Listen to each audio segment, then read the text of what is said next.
Good morning from Panhandle Outdoors, America's only daily outdoor TV show.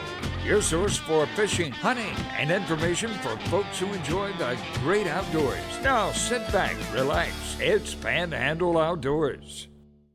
Good morning, folks. Welcome to Panhandle Outdoors. I'm Winston Chester. I'm glad you're here this morning. I hope you're enjoying this great weather. It wasn't yesterday morning that frost, but then it was all over the Panhandle. Like all kind of pictures and all. It was just beautiful frost, and I love a frost. It brings back many fond memories. I hope you enjoyed it as much, and also I hope you're getting a chance to see the sunrises. And like when the show ends and all, the sunrises are gorgeous in this cool winter weather. Speaking of winter weather, the water temperature, we're going to do that first because this is one of these bell ringers. Folks, it's down to 65 degrees. Remember, it was 68 yesterday. It dropped 3 degrees in one day, which is almost an anomaly, but it's really, that's a big deal now, okay? Air temperature is high today, be 68, low only going down to 58, so we'll start warming up. May have some rain coming in later, but I know so many people commented on this cool weather, how much we've enjoyed it. So hope you had a chance to experience it on the outdoors, not inside with a heater. Our river reading is brought to us by Mountain Dew. Get out and do. The Apalachicola Bluntstown is at a 8.7. It's looking good. Not much movement to it. I say not much movement right now, but it's going up, which it looks like they opened the gate, so it's going to go up. It looks like the next day or two, but you know, it's hard to predict the Apalachicola more than a day or two ahead because it can change so quick with the gates opening and closing, and I mean it's a rapid change at times. The Choctawhatchee-Caryville, though, that's pretty easy to predict. It's right at 8 foot, and it is still dropping a little bit, falling out like it was yesterday. Our tide chart brought to us by Kent Forest Lawn, right here on 23rd Street in Panama City. Low this morning at 9:01, and high tonight at 10:20. And the wind's still blowing, but it's changed direction. It'll be coming out of the east, southeast, in double digits. It's coming around 11 today. All right, let's take a break, and we'll be right back.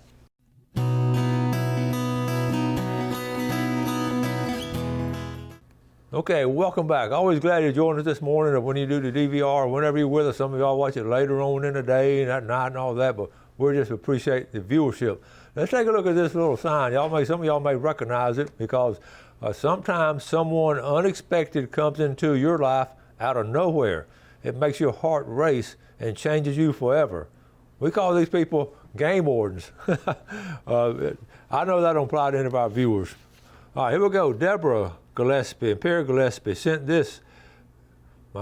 My grandson Griffin took a break from med school in Auburn for a fishing trip at Thanksgiving. He caught these beautiful fish in the Intercoastal Waterway at East Bay. It was a beautiful Friday on the water. So check this out. We got this one here. Check out this one. Okay, got another one. Boy, I know he enjoyed that break from school. That's a beautiful fish there. And they got one more. Good job, Griffin. Now you got to get back and study for those finals. Okay, picking and catching fish. One of our avid viewers, Donnie Copper, had a good weekend over there. And good job, Donnie. Good picture right there. Now this is, the reason I'm showing this fruit, Jeff Carroll's one of our viewers up there in Prosperity, up in northern Holmes County. I harvested my satsumas and oranges yesterday. I have a few extra bags and I'm selling them for $5 a bag. Satsumas are $15 per bag and $10 per bag. Not many bags left. They're probably gone now. This was right after Thanksgiving and he harvested them. But I want to talk about satsumas later and the trees and all we have here in Panhandle. My buddy over there in Bristol, his wife sent this picture, Robin, a school teacher over there in Liberty County, and Reggie, this is Reggie Conyers. That is a fine buck coming out of Liberty County. Reggie and his brother, Grant, the Conyers brothers, they have a floor covering over there, a floor covering business, and they do a great job. They just, their business has just been booming for years just because of the quality of work they do. So if you need hardwood floors done, the Conyers brothers are the ones you need to go to over that area. All right, this is interesting. The student debt, the crisis solved. Step number 1, you took out a loan. Step number 2, pay it back. And there's a lot of truth in that. Okay, I want to show you one more fruit picture because I want to talk about it. Jay Moody A lot of y'all know the Moody family. Jay married above his head. He married Steve Spurrier's daughter, Amy. Well, they're good folks. She's a great teacher and good people, and they do some outdoor stuff. But first, this is a flame grapefruit off my tree. I'm pleased with the color and taste, better than a white marsh grapefruit in my opinion, prettier too. I love this grapefruit, but this is right here in Lynn Haven where he's grown this. What I wanted to talk about was right there about the fruit trees, about growing fruit trees and just trees in general. It's still a good time of year to plant them. But on the fruit trees, the satsuma industry just used to be huge. The satsuma trees in northwest Florida in the early 1900s on through the 1920s, especially up toward Jackson County and up in Holmes County, Washington County, they had a huge amount of satsuma trees. The biggest production in the United States was in this area. And then a really heavy freeze hit around 1934, 35. It wiped them out. And they lost everything. But back then, they didn't have a way to protect against freezes. But I know now a lot of folks are growing them. I'm going to try to, for years I said I'm going to start them back and all. But the fruit trees in this area, you saw the ones up there in Prosperity that the Carroll family have, those fruit trees there. Stan Kirkland has a lemon tree there in Lynn Haven. He has bunches and bunches of lemons. He brought us some the other day. I have a kumquat tree. It's doing good. Yeah, what I'm saying, the fruit trees here in the Florida Panhandle can grow, and we have a lot better chance now of protecting them against these really hard freezes by getting water on them and wrapping them up in all different kind of ways and all. But you see I want to encourage you to do that. You see the results of it. With Jay Moody, that is a fine looking fruit tree. And fruit trees just always been special to me. And I remember when I went to Florida, one of my best friends, I made with him immediately. We became close, lifelong friends. He was from Winter Haven. I remember going home with him one weekend, and that Winter Haven, I remember driving up, and we got out of his car, and in his front yard, he had these orange trees all over the place. I said, "Can you pick these off the tree and eat them?" He said, "My goodness, yes." And I remember picking that tree off, because we didn't get exposed to much of that stuff up here. And that was just a huge industry down there at Winter Haven, Polk County area. But anyway, I think it's special, but I want to encourage you to plant some fruit trees. And also, of course, the pecan trees and all that, the nut trees, you can plant those for the animals. The oak trees, we talked about planting those. We've planted those before, especially if you have any kind of property out in the woods. And these animals appreciate it, all the way from the squirrel up to the deer and the bear. They appreciate all that stuff. So I want to show you these pictures, and it's just good to do these kind of things. So I'm sure the Carrolls have sold out of those oranges, but I like how they bagged them up and have them, because most of these, most of my kumquats, they're going to just fall off the tree and ruin them, and I eat some almost every day. But anyway, get you some fruit trees. All right, let's take a break. We'll be right back.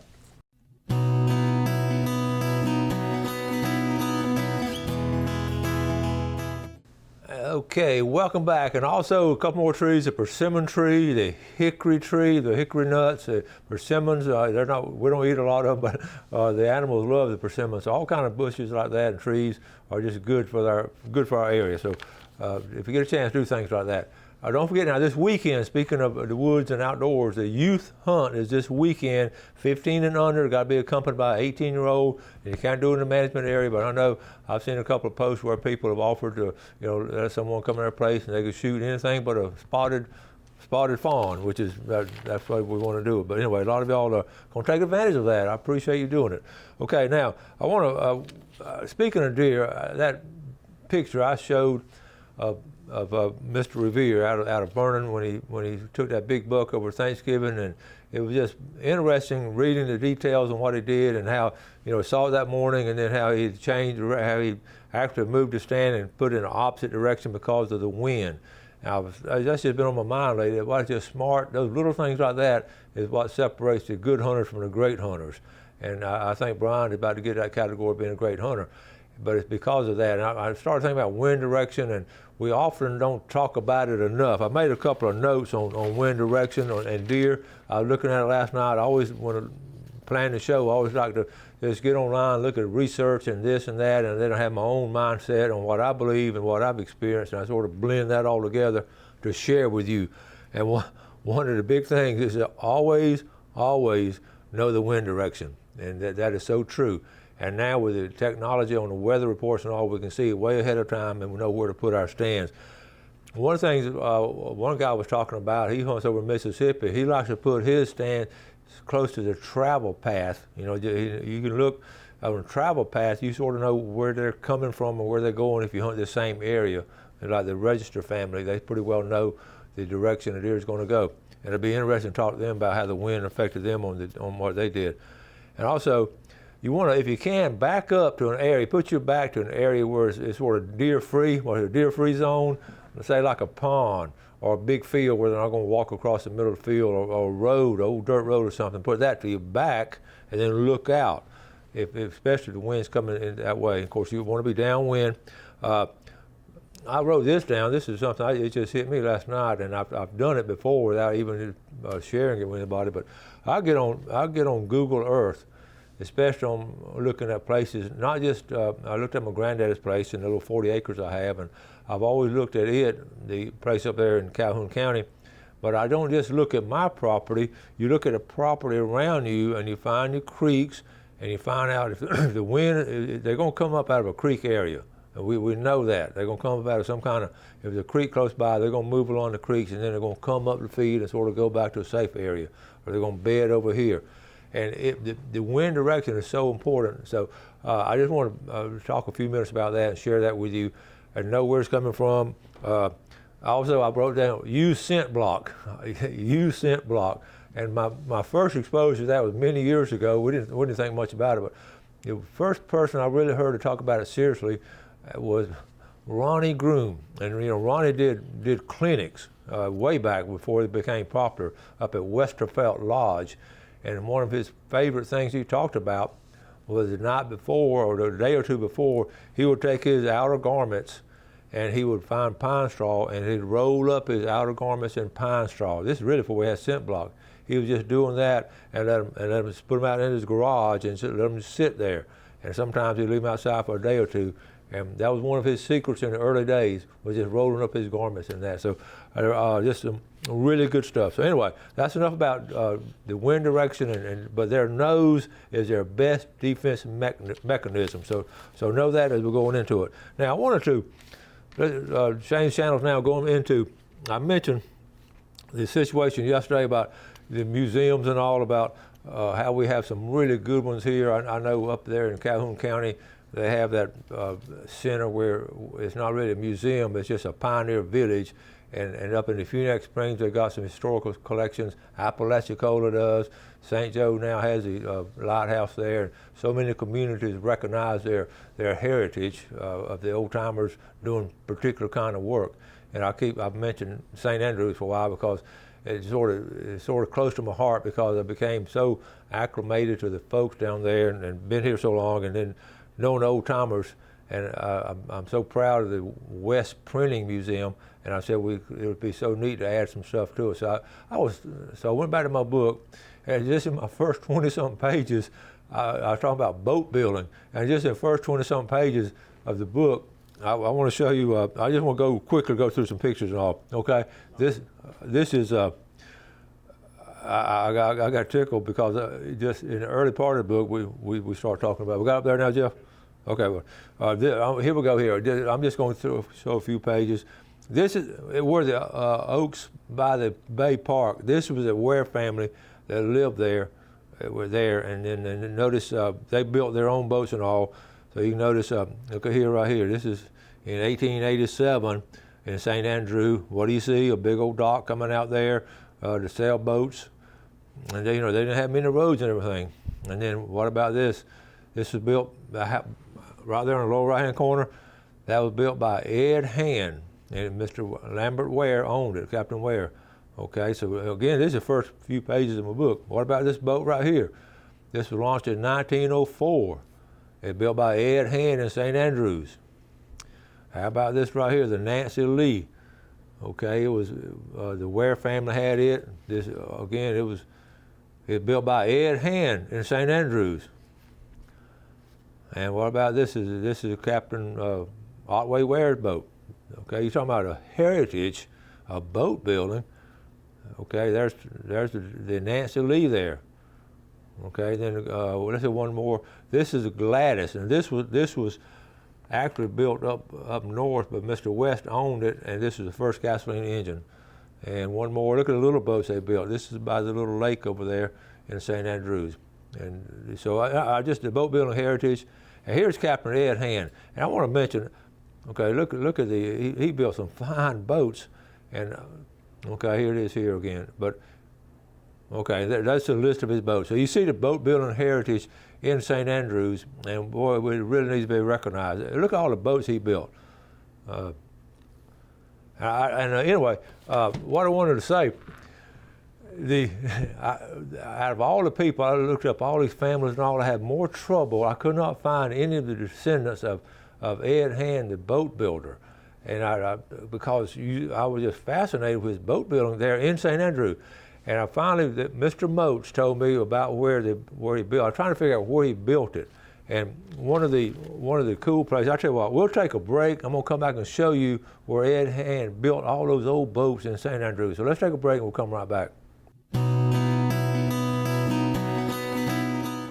Okay, welcome back. Let me finish up what I was saying before the break about the St. Andrew area. So here, I got it on Google Earth. I want to pull it up during the break. So here, of course, here it is right here. So I'm going to zoom in, keep everything in the center of the screen. This is the St. Andrew right there in the center of the screen. That's St. Andrews. Okay, you see Oaks by the Bay Park, where I just showed you the Ware family. You see why they built that right there, the house right there in the center. Okay, there's a park, and then there's a condo there in Buena Vista Point. The old timers would be amazed. And of course, there's the you see all the boats and everything. Okay, now I'm gonna come in that lake at the top of the screen. That's what they call Lake Ware, and of course, Los Antojitos is up there in the corner, about right there on the lake. But now I'm gonna zoom in to Sunjammers and the Panama City. See that little mark right there? That's the Publishing Museum. Right there, Panama City Publishing Museum. Okay, but let's go across the road diagonally. Right there in the center is Sunjammers. Look at the kayaks. I think I had that blue one the other day. Okay, so that's Sunjammers. So Mr. Moats and some of the other folks before they passed away, they told me that Ed Hand built his boats in this area right here in the center of the screen.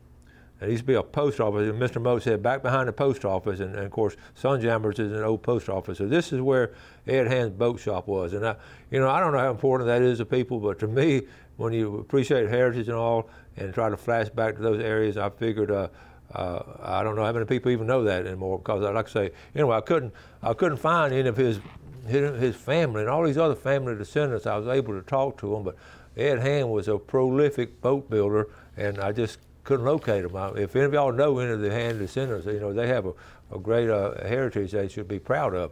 All right, let's move on. Let's do the fishing game times, okay? I'm getting behind. I start talking, that's what happens. 12:58 a.m. to 2:58 this morning, and after lunch, 1:24 to 3:24. And one of the things I've noticed been so strong this year has been the Christmas spirit. I just want to pass that on to you.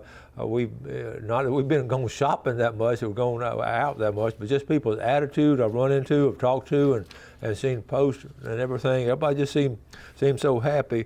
It's reflected really by this past Saturday, when I Small Business Saturday. I know you saw it in the paper, and what I said yesterday about Sunjammers ringing up every 3 minutes and 33 seconds, and other people, these boutiques that have talked about how good Saturday was. And everybody just seems, I know what it is, psychologically, it's been such a tough year, and people just looking for something really positive to end the year on. And what's a better way than doing than having Christmas coming up and all these good things, and looking forward to seeing family and friends again, and it's just so I just feel good about the Christmas spirit. And I wrote down some Christmas outdoor activities, because we always try to do some outdoor activities during Christmas holidays. I want to share them with you, because it is a great time where we just relax and enjoy the season. I wrote down fishing, boatless fishing, fishing without a boat. And the three places, you go surf fishing, you go bridge fishing, and you go pond fishing. And that's wintertime fishing. I talk about it a lot. It just doesn't get any better than around that December, January area, because it's sort of cooled down and the fish is sort of congregated in the area. And some of the best trout fishing I've ever done has been in December. where I've called, where they've just found them, and that was back when there were no limits and we didn't know any better, and we've caught a lot of fish. So anyway, a lot of people now are talking about camping. I know Ben Steele was asking what are some good camping places within an hour and a half or 2 hours of here, because he has a new camper, and he just wanted to try, for a couple of days. A lot of folks are camping between Christmas and New Year's. And I told Ben, I don't know the situation in Torreo State Park, but that is a great place to go during Christmas, because you can go hike and everything. He checked it out. He said they had no availability. So I don't know if they're not open or they're just already packed out, because here on the coastline, you can probably forget it. If you drive by some of these campgrounds, I know the El Governor in Mexico Beach, that campground is open now. Gail and I were down there the other day at the Cape, and I looked over there, and folks, every campsite is full, and they're not full. It's not pop-up campers there anymore. It's not these Volkswagen campers pulling in. These are big motor homes, and every one of them had a tag from Ohio or Pennsylvania, and those folks are getting out of that weather, coming down here and staying warm. So, and I know, and they're booking up way ahead of time. Then we went on down by, I thought Presnell's would be sort of slack by now with scallop season over. No, Presnell's got these big old motor homes in them. I'd be embarrassed to pull one of my little 27-foot travel trailer in there. I'd feel like the Beverly Hillbillies coming in. But anyway, it's camping is going to be something good, but you need to find your place and make reservations. I just didn't realize that many people were going camping during the Christmas holidays, but they are. Going to have to start wrapping things up. Now tomorrow, with it being Friday, we'll be drawing for our seafood. And then also next week, I already lined up some guests. Steve Shea is coming back on the show, and we're going to talk about his trip. And I've got some questions on the deer and everything, and he's just one of the experts around here, so we're going to have him on. We'll get old Billy Grantham to come on. They've been doing good over in Jackson County, at the Appalachia area, and he's over on top of everything over that way. So also, start doing some of your Christmas shopping. We've done a little bit ourselves, but we've got a long way to go. Got to wrap it up. I always appreciate the viewership, and you do something good today for your fellow man. You have a great day, and God bless. Thanks for watching America's only daily outdoor TV show, Panhandle Outdoors with Winston Chester, featuring hunting, fishing, and other activities and information to help you enjoy the great outdoors. Join us next time for Panhandle Outdoors.